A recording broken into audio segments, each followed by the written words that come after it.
Battle of the Challenges with Vincent Cloud. DJ Matty Nice. Well, first of all, I want to say like this season's shaping up pretty good, just in terms of what we come to watch it for. Free agents, it didn't have Wes, and I didn't care. I was like, okay, whatever, I mean, he won, and it's time for the new to come in. And what did we get? We got Isaac, we got Swift. They were all duds. Fail. Oh, complete failures, man. But we had CT and Bananas, and that's something to watch. But CT, he was just too grounded last season. He was just stoic, and that was what he was going for. It was the it was. It was the He got rid of it this season. Yeah, by getting rid of it, he returned to the more Exes 1 CT, not so much the Rivals 2 CT, where he was like just being an asshole. He was an entertaining asshole, but he was being an asshole to Diem especially. Mm-hmm. It's kind of why you justify him being with Diem again. Because it's like, yeah, you guys were exes and you tried or whatever. And I think had they tried to romance each other in Rivals 2 and ended that way, we wouldn't have cared. But some could say he was manipulating her for the vote. Yeah, I mean, you could definitely see it. And I think he probably cared about her the most. I think he just manipulated the other women for the vote. Not even think I know he did. It ended on a sour note, and that kind of made them become exes all over again in a weird way. So now, now they're back together again. But I want to talk about the premiere, and I fucking loved it, man. And obviously because one of my favorite competitors of all time returned, and not only did he return, but he fucking won, man. First challenge winner. Let's start off with the very first challenge, the very first mission, I Got You, Babe. Because I just want to dive into the physical aspects of the challenges, because how they perform also reflects how they view each other throughout, like before the competition. Yeah, when it leads up to it. Especially the rookies coming in that nobody knows anything about. Which they surprised me in how well they did. I'm really kind of excited about the rookies and the numbers, and it was really almost like the focal point between our favorites, Bananas and Wes. Wes was like, they got the numbers. Like, there's some potential power here. And he wants to lead it. Yeah, I mean, God, it's up to them to do it though. Like, I think he wants to form them into something that he can use as his patsies, which is smart. Yeah. Don't get me wrong. Honestly, if I was a rookie and Wes came to me, he's like, hey man, we should form just this 2-week long alliance, I'd be like, fine, whatever. Wouldn't you? Or would you be like, absolutely. No? Well, if you're a rookie and say you have an alliance with a veteran like that, it gives you a better footing than being the lone sharks that they normally are. Because rookies go into the game, they don't have emotional ties with half the people. They don't have any bonding with the people. So it's easy for the veterans if they win a challenge, just throw their name in the hat. They don't start any drama yet, and they're just getting rid of people that aren't going to come back and bite them in the ass. Like, if you're a rookie, if you went on this one with Jess, obviously Bananas would be like, Matt and Jess, you're in. Yeah. Like, that's Bananas' reasoning. Out of nowhere, though, it seems, because Exes 1, traditionally, it's you put the rookies in, but he's like, episode where he's like, but Wes is a vet, but then he's like, no, I'm going to throw you in. Because... Well, Wes shot himself in the foot on that, too. What? Like, how, though? He had started insulting Camilla, his partner, and being really rude. Being Wes. He was being Wes. And I don't think they were going to put him in, if I remember right. I don't think they were going to put him in. They were going to talk to him and put him on the hot seat, and he started shooting off. Perhaps. It's just that Bananas is singing a different tune this season. And I feel like it's bullshit again. The very first mission, and I feel like this is very telling. They show up, and there's these 2 towers, these twin towers with a wire way above the ground. Yeah. Extremely scary. It would scare me. And it's called I Got You, Babe. And first of all, I'm like, oh, God, is this a skiing competition? Because that's how Sonny Bono died. Wow, way to go for the macabre sense of humor. So, I Got You, Babe.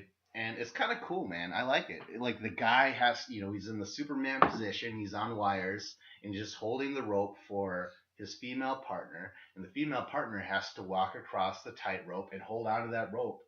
And so everyone's doing something. The females might have a lot more to do because they actually have to balance and they actually can fall. Yeah. and they have to use their arm muscles, and so the guys, but they're essentially being The guys. pulled by the women. So the weight differentials really kind of factor in this as well. But we'll start off with Dustin and Jessica versus Johnny, Riley, and Avery. Dustin and Jessica were almost my top 3 picks. I would not have put them in the top 3. No? No, I would have had them in the middle of the pack. I've never been impressed with Dustin, and I haven't seen what Jessica's really capable of yet. I know in Battle of the Seasons he did pretty good, but after that he's been more of a dud to me. He doesn't have the political alliances that he should at this point in his game, because the problem is he got thrown in last year because he didn't have an alliance, and he got put up against Frank, who's a beast himself, physically. Mm-hmm.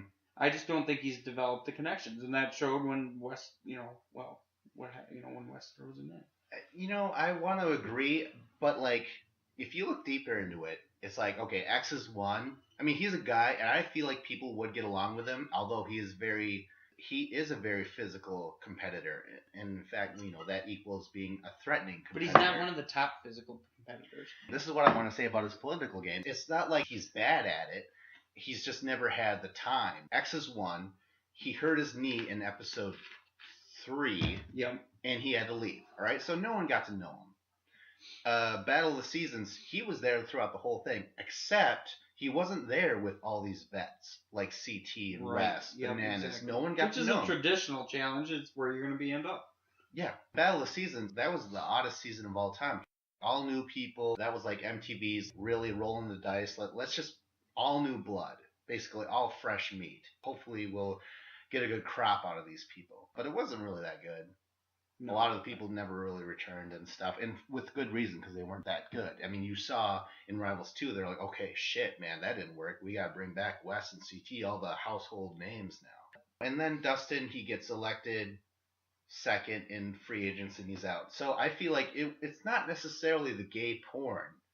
Like, I don't think that's exactly. I don't think it is. None of these head honchos. And he doesn't have that killer instinct. That's another thing. He doesn't have that killer instinct. He's a genuinely good person, I feel, and it'll reflect on the things he says in like the dome and stuff like that. Yeah. So it's Dustin and Jessica, and they got to do the "I got you, babe" thing. They're high above the ground. We already know from free agents that Jessica is scared of heights. She did the log, but really, she was like, "I'll do it." She beat Jordan, remember? Oh yeah. I think we all remember now because she fucking threw it back in his face. But you do one thing over the ground, do you think that'll cure you of your height? No. I mean, so she's still feeling it again, and she's wobbling. She's doing pretty bad. Meanwhile, Johnny, Riley, and Avery, I feel like they're just naturally a physically good. I feel like the same way. Yeah. And Avery, for being as small as she is, she's impressed me so far. She's kind of like a little Spitfire. Yeah. Is that the right word? Yeah, Spitfire. Yeah, she's got an edge to her. Yeah, and Johnny. Hot. Oh God, she might be the hottest one there. And it sucks too because here's this hot, cute chick, and she's just pissed and crying the whole time. And you're like, oh, this is like the worst challenge for her. Well, I just think it's pretty emotional getting back with an ex that. Oh yeah. Well, that's how I felt about this whole premiere and some of the second episode where I'm like, oh, this is awesome. They're doing all this shit. It should be fun. But in the end, it's about your heart is slowly breaking and aching over your ex making out with Zach and shit. Like I just feel like the whole thing is like, oh, fuck. Which actually worked out in his favor. But we'll talk about that. Jay's. What do you mean? John A. She made out with him. Oh, right. Yeah. Oh, I thought you meant like in terms of the game or whatever. Oh, no. It might. Well, in the game, it might help him out too if it's his partner. But I don't think Zach doing anything with anyone would have stopped John A from doing anything with anyone either. You know what I mean? Tends to find a guy every challenge. Yeah, every fucking time. You're like, hey, where's John A? I don't know, find the guys, and you'll find her. Where there's guys, there's John A. Yeah, but at least she's only doing one guy per show. There's girls that are doing multiple guys per show. Yeah, and she should be applauded for that. One guy a show. I'm saying, unlike Nani. Yeah. Oh my gosh. And yeah, that was the main focus of the episode too. Oh, all right. We could talk about that. Yeah. So Johnny, Riley, and Avery. This was a great quote from Johnny. He's like, I don't want to talk to her, but I got to see what she's got. I got to see what kind of tenacity she has. And That's right there with his personality. It's not bright and like, hey, look at me, look at what I'm saying, like Wes. He's just like he's a very straightforward guy. Mm-hmm. And he's a good competitor, and he's got Avery, and she hates him, but she wants to perform as well. And I feel like these are a really good pair. In fact, I think they might. They hate each other. Oh yeah, undeniably. Like they're not having fun at what should be fun. Oh, it sucks. So Jessica falls. I'm not saying like she fucking sucks. I knew it. It's just like hey, it's heights. She established that she was scared of it. And Johnny, Riley, and Avery they cross. They do really good. Yeah, pretty good. So next is Wes and Teresa and Zach and John A. Zane, I almost said. All right, so Wes could be their name. We could call them Zane. Yeah, did you hear about Bananas and Nani's Banani. Banani. I kind of like it. At first, I was like, that's fucking stupid, but it's kind of easy. Wes and Teresa be? We gotta come up with our own name. Well, Tess. Tess. Tess. I love it. I like it. Tess. We'll call him Tess from now on. It doesn't fit with the paternal format of putting the male name first. No. Teresa, she does okay. I mean, she is technically a vet. I wouldn't say she's like DM status by any means, but she was falling in the right direction, as Wes said.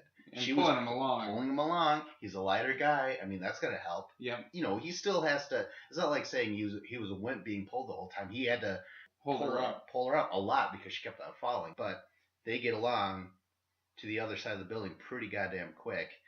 Team Zane. Team Zane. Oh God, I didn't think they were gonna do very well, anyways. I mean, Janae, she's good, but like, she was nervous. She can't pull Zach. He's a huge dude. Yeah, fucking Goliath. So Janae falls, and fails. Next is Leroy and Naya, and Jay and Jenna. My sleeper couple. Well, your sleeper couple. Which one? We both called it Leroy and Naya. That's one of our sleeper couples for the year. They're a wild card in my book. I actually drew up the alliances, and Dustin, Jessica, and Leroy and Naya are the two wild card / potential power couples. They're kind of evoking the Kenny and Laurel from Fresh Meat 2. They didn't have the numbers, but they had the power. Yeah. Or they could potentially have the power. No, I think Leroy's he's gonna side with his boy Bananas if it comes down to it. Yeah.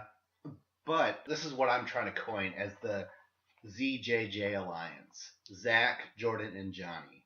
Think about it, man. They're all friends. Yeah. All three of them are very good. And none of them want Bananas to win again. Nobody wants Wes to win again. CT's basically out of there, you know, and then you have all the rookies. Yep. I feel like this could be the dawning of the ZJJ Alliance, man. It could be. Yeah. But who's the brains? I don't think they necessarily need brains. I mean, you need... you mean like who's the Evan or what? Yeah, who's the driving force behind that alliance? I would want to say probably, you know, out of everyone who's like smart and shit and strategic, maybe Jordan. Maybe. I don't know. I mean, they're not the JEK, but they got their own alliance. So, yeah. Well, I agree. I'm just saying, but if you have an alliance, you gotta have the brains, the manipulation, the game. Zach, maybe. Or are they just going to rely on brute physical force? I think they're going to have to. Look, Knight is friends with them. They're not going to help him or hurt him, but they're definitely got the numbers for him, I guess. You know? Mm-hmm.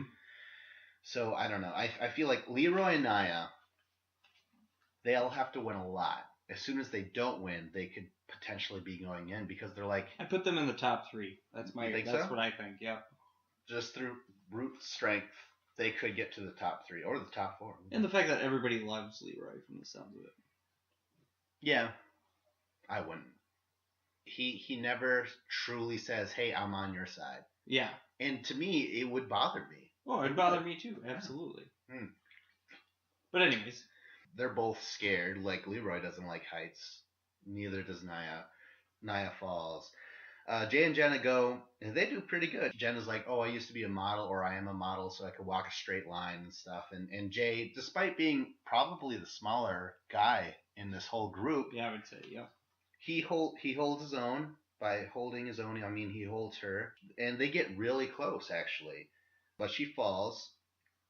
But what I would like to point out is that Jay gave her a compliment. It's like, hey, you did really well. Like, don't feel bad at all. Mm-hmm. And not everyone gave each other compliments. I just feel like a compliment goes a long way in these competitions. Yeah. Next, we have Adam and Brittany and Bananas and Nani. Adam and Brittany, I mean, they Are You the Ones guys, and they fall pretty quickly. Instantaneously. Brittany reminds me of a smaller, compact, younger Robin. You know, like Mark and Robin? Yep. Doesn't she comes off as like eventually she's gonna have a kid and cry a lot. I don't know. We're so mean. There's nothing wrong. What's mean about saying she's gonna have a kid? Bananas and Nani. Well, how do you feel about their?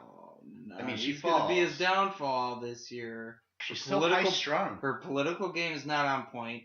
And the first contest, she really failed it. I mean, she really blew it. Yeah. And she said she couldn't pull Bananas, and Bananas is a bigger guy. He's a thicker dude. Next, we have JJ and Simone, or John J and Simone. They were being very supportive. They fail, and then it's Knight and Jemmy at the same time. They're bickering the whole time. They hate each other. Which is like, it's like they hate to love. They love to hate each other. Oh yeah, I know these couples in their fucking 40s, man. I remember growing up, and there was a husband and wife, and they would drink, and every fucking night they would just scream at each other. But they stayed together throughout years and years. Jemmy doesn't even want to listen to Knight. At first, Knight's like, hey, what do you need? Do you need me to pull up? What do you need? And Jemmy's like, I need you to shut up. Like, that's what she didn't even want to hear his advice at all. And Knight was like, if you're smart, you'll want to advise or give advice to not fall off. You know, so really, I don't think it was Knight at all. I think it was just Jemmy. She didn't like being with Knight and shit. So they fall. Next is Jordan and Sarah versus CT and DM. Sarah. Could be another sleeper couple. I'd say top 4.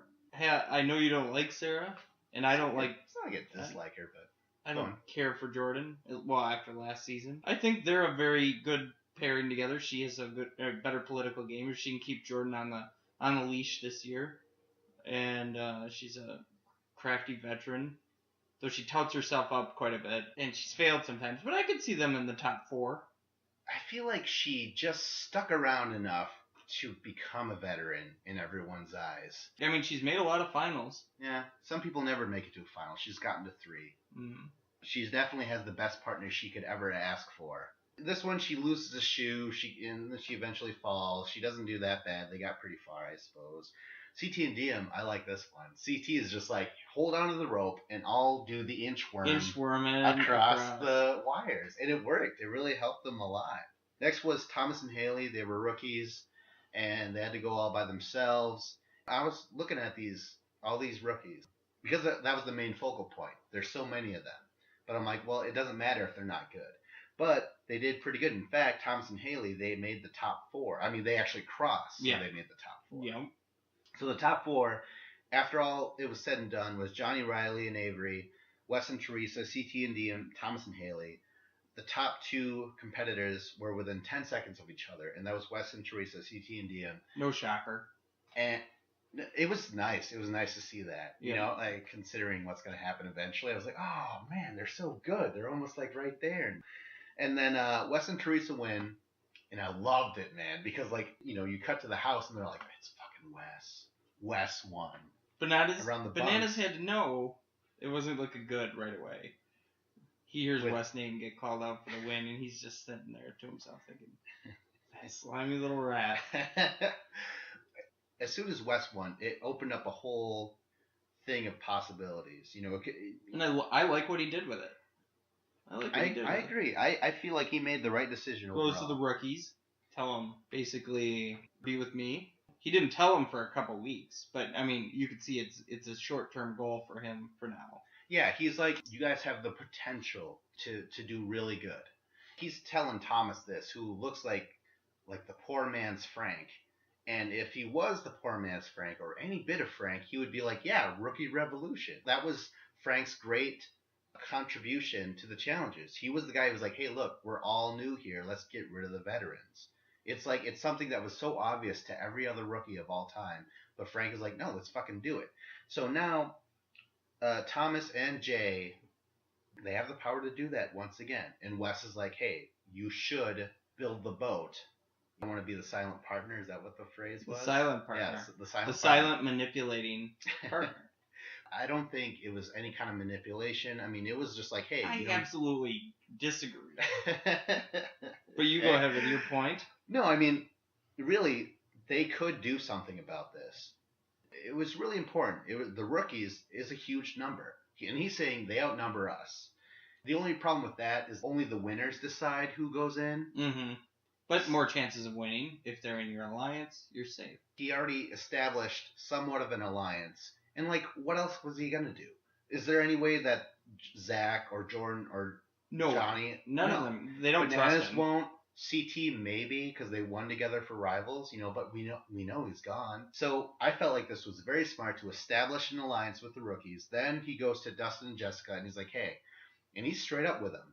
I want to make sure that Dustin knows that like he told you the truth. He's like, hey, you guys are too physical to just completely ignore. Dustin's like, oh, it's because of my gay porn past. Like, no, it's not. He was being straight up. He was like, hey, you guys aren't CT and Bananas, and you're not the rookies. You're right in the middle, and you're a very intimidating team. Why not put you guys in? But we'll have to see how it goes with my conversation with Bananas in the morning. So this was awesome. I think he did it to torture him, just to make him squirm inside. Exactly, man. Like, even Bananas. I think he knew what he was going to do already. Yeah. I think he just, because of Bananas sending him in X's. All right, so he's like, I'm going to gauge Bananas' reaction. And Bananas, first he was like, oh, no, I understand. If you want to throw me in, I get it. Like, we like to torture each other. And Wes is like, I never said that. I never said I like to torture you. Like, what Bananas basically laying all his cards out. I was like, yeah, I like to torture you. Like, I like to make you dance like a monkey and shit. But you realize what kind of a war that would start. Then Bananas just sees his fucking veins pop out. He's like, do you think we would ever lose against these fucking rookies and shit? And he's right, though. In a way, he's right. Because it was a weak team. It was a weak team. If Leroy and Nia failed that first one, put Bananas in, for sure. Yeah. But, Wes has to talk to someone. I just heard recently that production, when you win Power Couple, Mark Long said this, when you win Power Couple, you have to at least talk to 3 couples. Wes is like, all right, well, I'll talk to these guys, and these guys. But you got to have that conversation with Bananas, right? Well, he does. Of all people. Oh, yeah. Some people say... And I think it worked out for him in the second episode. You think so? I think so. Some people are saying he shouldn't have talked to Bananas at all. Well, I think he wanted to talk to him. I think he wanted to put him on the hot spot. But in the end, not putting him in. Yeah. Maybe helped him out a little bit later on here. I don't put anything past Bananas to just say, like, yeah, you mentioned my name, you didn't put me in, but now I'm going to put you in. You made a mistake. You're going in. But like, that's where I thought. But he didn't. I know. And he had the opportunity. Yeah, I understand that. In the end, Wes is like, all right, Dustin and Jessica, go in there. Adam and Brittany, they got last place, so they're going into the dome. So it was an awesome moment where, like, Brittany comes up to Adam and she's like, oh, God, I want to get ready, And he's like, hey, don't smile, get angry. Remember how, use all your anger for me on her. Remember how much of an asshole I was to you? Like, he's smiling and shit. I'm like, oh, what the fuck? Like, what a prick thing to say. And you'll even see that in the dome when they're doing the salmon ladder from Ninja Warrior. What was it called? I don't know. They have those, they're on the 2x4s and shit. They got feet are strapped in on the board. Yeah, they got to climb up and stuff. Adam comes off as like I don't know. He's like saying how he loves her and shit, and then he's like screaming. Feels like he's back to his old tricks of just torturing this poor girl. And I don't know him at all. I've never seen his Are You the One performance at all or anything like that. So they're going against Dustin and Jessica, and Dustin, he said this nice thing before going in there. He's like, we really didn't know each other on Free Agents. We just knew that we were really into each other, and now we have to build a real relationship. Oh, what a nice thing to say. Because it was really true. I feel like Dustin's like a genuinely like good competitor, a good person. Maybe he likes the cock a little bit too much for my taste, but he's a good guy. Yeah. Sadly, I mean, they failed. They fell off. I feel like it could have happened to anyone. I don't think it was anyone's fault in particular. I didn't see it that way. Adam and Brittany, they win, and Dustin and Jessica, they failed. They fell. They fell. They fell. It was a big fall. There was no way to get back up there in time. It was just like, let's just take our time. Adam and Brittany, let's get to the top, ring the bell. So they fucking win. They go to the party. They celebrate not being eliminated and shit like that. But then they cut afterwards to like the beach, like a secluded part of the island, man. And there's water crashing on the rocks and shit. And for that split second, I was like, oh, wouldn't that be crazy if they just pan over and there's Dustin and Jessica just fucking dead on the rocks? And they're like, this is the real twist. They're fucking dead. I'm like, oh my god. It was just the shot. The shot was so menacing looking. I mean, if you rewatch it, I was like, oh my god. Like, that's what I would do if I was a director. That's a perfect dead corpse shot to really reveal what the fuck is going on. But really, they're at this little house and they have a TV and they play it. And TJ's like, hey man, you're not eliminated yet. You're in exile now. You're gonna stay in this house and you're gonna battle every team that comes through. Yeah, every single fucking team. And I don't know, how are you feeling about that? I mean, you eventually watched. There's some people who are like, oh, they ripped it off of Survivor. It was called Redemption Island or something like that. But to me, I'm like, I don't care. Like, just let it happen. I think it'd be a nice twist when it comes back. Yeah. You know, when they come back in the house. When it comes back, that's when it's going to pay off. Because if you actually watch the Exiled video, it was like 6 minutes long. It was like, I mean, I liked it. It was goofy. It was a cheeky. It was weird. Yeah, that's a good word for it. Cheeky. Yeah. But it served its purpose. And, like, what else are you expecting with 6 minutes? Yeah. I guess. Yeah. And I'm guessing, and that's just for online only. You have to go online to the actual website to check it out. And another note for fans, if you're like me and say you can't watch the episode live, you eventually go online to check it out. Now, you have to be careful. I would say click on the website and then instantly put your hand on the bottom side of the screen, because they had a video that morning before the actual episode showed up. They're like, Dustin and Jessica in exile. I'm like, what the fuck? Before I could even watch the premiere, they showed that they were in exile. I was so pissed. So immediately, all the suspense was taken away from the premiere when I watched it on the website, you know? Oh, man. So let's go on to episode 2.